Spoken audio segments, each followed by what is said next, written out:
በአንድ ወቅት በአላህ የሚያምን በጣም ደግ ነገር ግን ደሃ ገበሬ ነበር። ዝናብ በመጥፋቱ ምክንያት መሬቱ ደረቀ፣ ሰብሉም አረረ።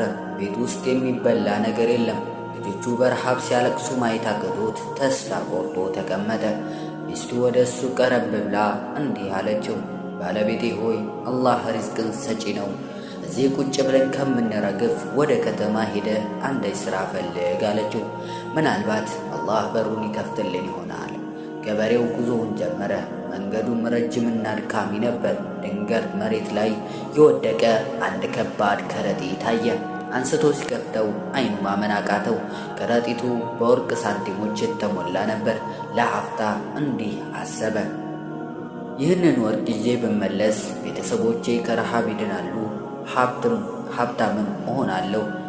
ነገር ግን ወዲያውኑ የአላህን ትዕዛዝ አስታወሰ።